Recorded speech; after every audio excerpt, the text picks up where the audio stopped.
Epson EcoTank L6270 yazıcı kurulumunu yanlış yaparsanız yazıcı mürekkebi çekmez, çıktı vermez ve servislik olabilir. Bu videoda kutu açılışından mürekkep dolumuna, Wi-Fi bağlantısından driver kurulumuna kadar tüm işlemleri doğru sırayla gösteriyorum. Kutuyu açtığımızda yazıcının yanında elektrik kablosu, kullanma kılavuzu ve Epson'un orijinal mürekkepleri çıkıyor. Kutunun içinden siyah, sarı, kırmızı, mavi olmak üzere 4 adet başlangıç mürekkebi geliyor. Yazıcıyı kullanmadan önce üzerindeki tüm koruma bantları sökmemiz gerekiyor. Bu mavi bantlar taşıma sırasında yazıcının zarar görmemesi için kullanılıyor. Hepsini dikkatlice çıkarıyoruz.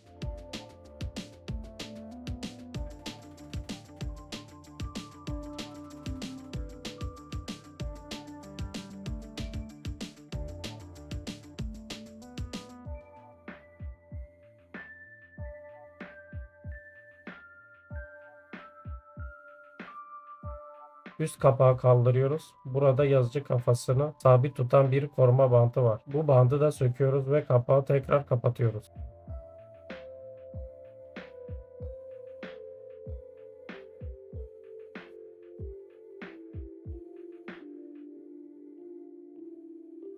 Bu aşamada yazıcının üzerinde bant kalmadığından emin olmak önemli. Gözden kaçan bir bant olursa yazıcı çalışırken mekanik sorunlar sebep olabilir.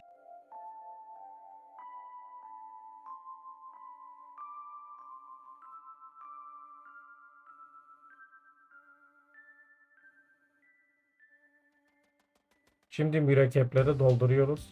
Epson EcoTank modellerinde mürekkep dolumu oldukça kolay. Her rengi kendi haznesine taşırmadan ve karıştırmadan dolduruyoruz. Tüm mürekkepleri doldurduktan sonra kapakları kapatıyorum.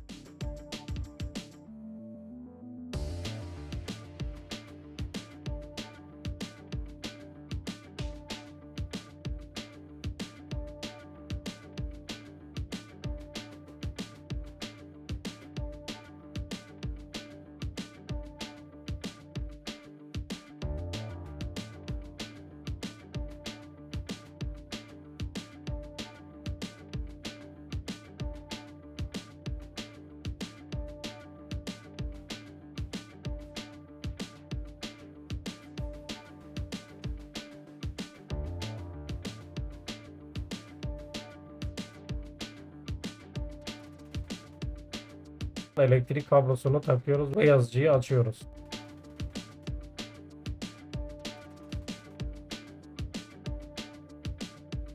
Yazıcı açıldığında ilk kurulum ekranı geliyor.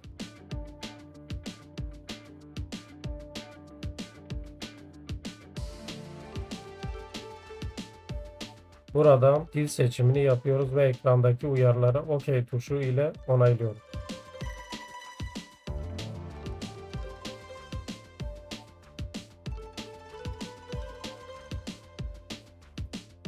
Yazıcı mürekkeplerin doldurup doldurulmadığını soruyor. Hepsini onaylıyorum.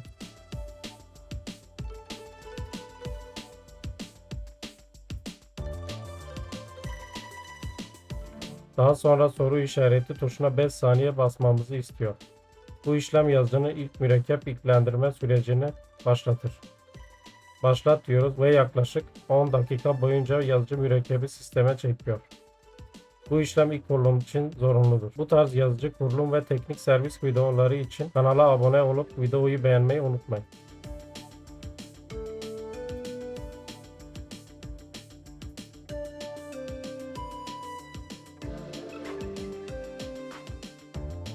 Şimdi kağıt kasetini çıkarıyoruz.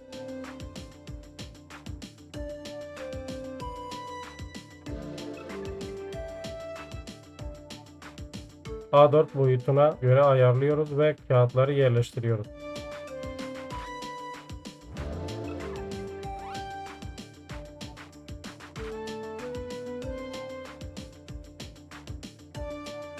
Sonra kaseti tekrar yerine takıyoruz.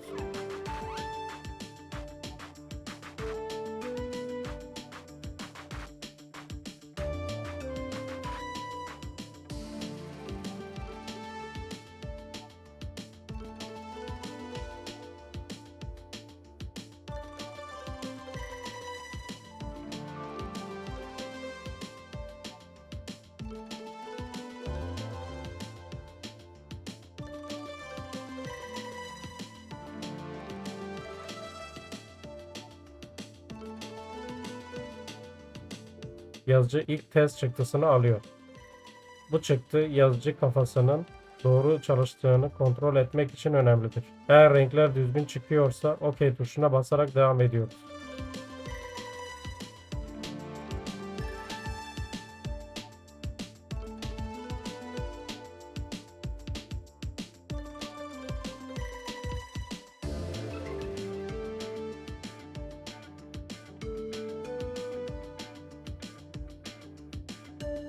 Şimdi yazıcıyı Wi-Fi ağına bağlıyoruz. Wi-Fi simgesine giriyoruz.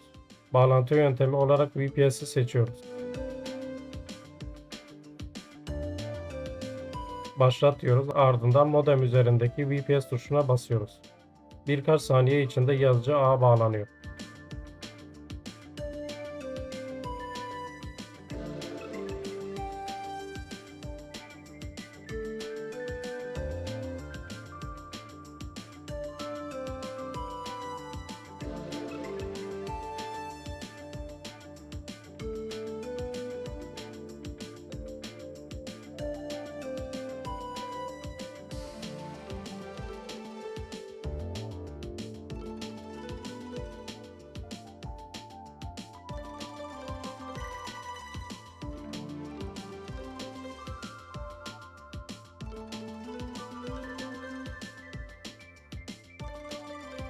Bağlantıdan sonra hızlı bir fotokopi testi alıyoruz. Bu işlem scanner ve yazdırma sisteminin düzgün çalıştığını doğrular.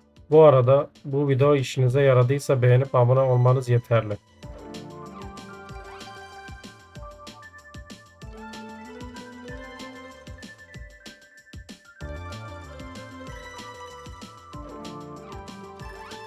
Şimdi bilgisayardan driver kurulumuna geçiyor. Google'da Epson L6270 driver yazıyoruz. Ve Epson'un resmi sitesine giriyoruz.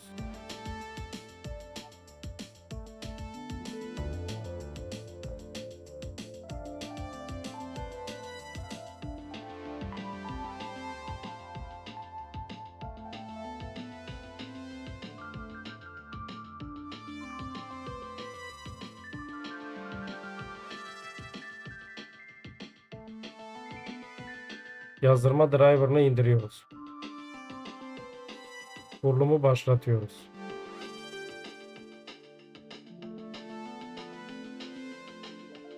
İleri diyerek devam ediyoruz.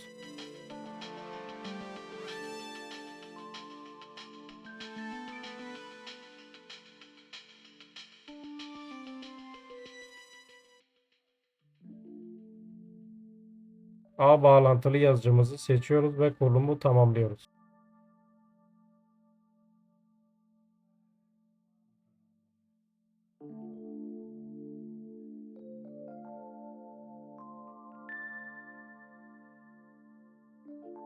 Şimdi scanner driver'ını indiriyoruz. Kurulumu başlatıyoruz.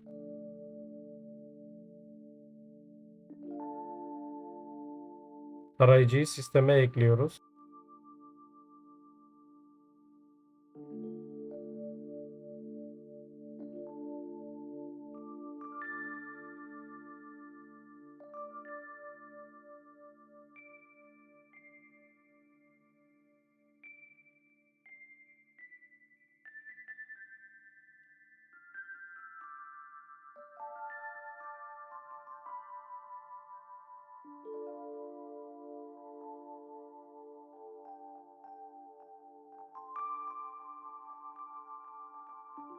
Daha sonra tarama uygulamasını açıyoruz ve test ediyoruz.